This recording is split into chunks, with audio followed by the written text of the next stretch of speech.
Shalom keluarga damai yang terkasih di dalam Tuhan. Puji Tuhan, bagaimana kabarnya? Saya percaya bahwa hidup kita ada di dalam pemeliharaan kasih setia Tuhan.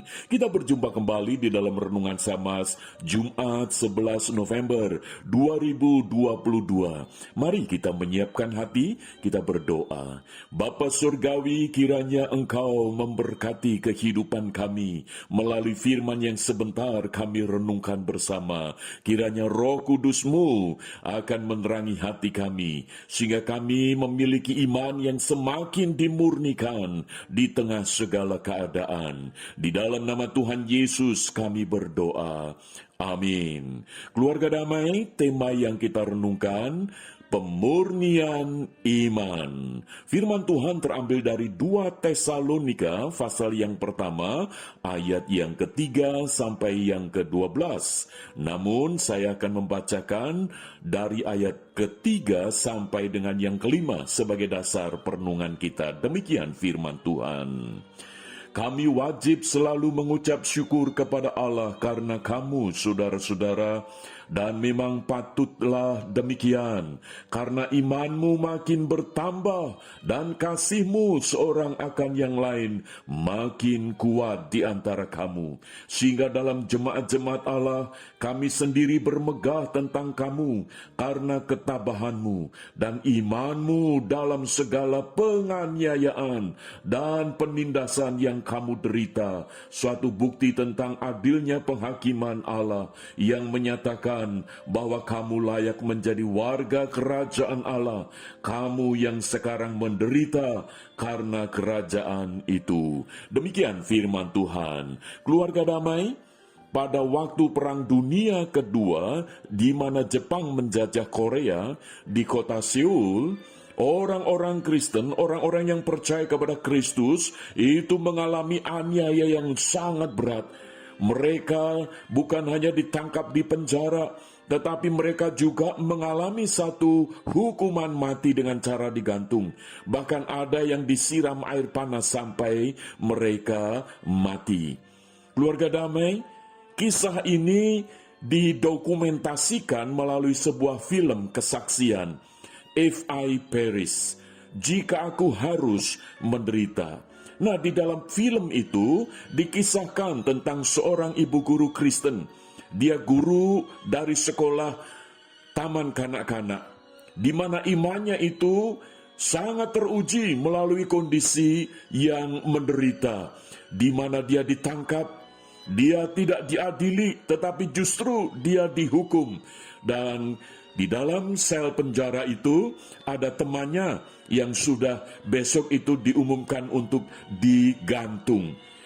Pada pagi hari sebelum temannya sepenjara ini untuk digantung, ibu guru ini sempat berkata kepada temannya yang akan segera mati ini.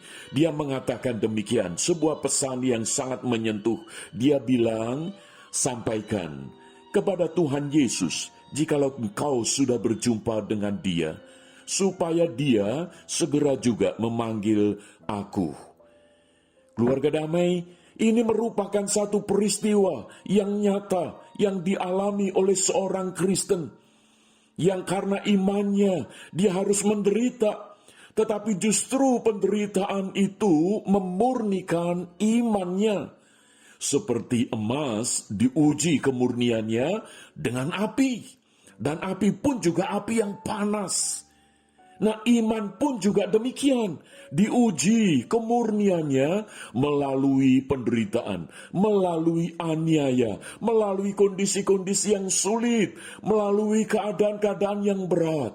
Dan itulah yang terjadi di dalam kehidupan jemaat di Tesalonika, di mana mereka mengalami sebuah pemurnian iman, yaitu melalui aniaya, melalui penderitaan. Bahkan tidak sedikit di antara mereka yang mengalami kondisi yang sangat mengenaskan. Sangat mungkin seperti yang dicatat di dalam surat Ibrani pasal 11 ayat 36 sampai ayat 40. Firman Tuhan katakan demikian, ada pula yang diejek dan didera, bahkan yang dibelenggu dan dipenjarakan. Mereka dilempari, digergaji, dibunuh dengan pedang. Mereka mengembara dengan berpakaian kulit domba dan kulit kambing sambil menderita kekurangan, kesesakan, dan siksaan. Dunia ini tidak layak bagi mereka. Mereka mengembara di padang gurun dan di pegunungan, dalam gua-gua dan celah-celah gunung, dan mereka semua tidak memperoleh apa yang dijanjikan itu, sekalipun iman mereka telah memberikan kepada mereka suatu kesaksian yang baik, sebab Allah telah menyediakan sesuatu yang lebih baik bagi kita. Tanpa kita, mereka tidak dapat sampai kepada kesempurnaan. Keluarga damai, ini merupakan catatan di dalam firman Tuhan bahwa karena iman banyak orang yang menderita, tetapi justru penderitaan itu memurnikan iman mereka. Keluarga damai, jemaat di Tesalonika mengalami kondisi yang sulit, yang berat. Mungkin pada saat ini kita tidak mengalami seperti jemaat di Tesalonika. Mungkin kita tidak sampai di penjara, mungkin kita tidak sampai dipukul, bahkan kita diejek, didera. Mungkin kita tidak mengalami semua itu. Tetapi melalui keadaan-keadaan hidup yang sulit, pergumulan-pergumulan, masalah-masalah yang ada, ini juga jadi pemurnian bagi iman kita. Ini menjadi penguji bagi iman kita. Apakah di tengah kondisi yang sulit yang kita sedang hadapi, apakah iman kita semakin bertumbuh, iman kita semakin kuat? Keluarga damai, sehingga ketika saat ini kita mengalami kondisi yang berat, biarlah kita boleh belajar dari jemaat di Tesalonika. Kita boleh belajar dari ibu guru Kristen Taman Kanak-kanak di Seoul, Korea itu.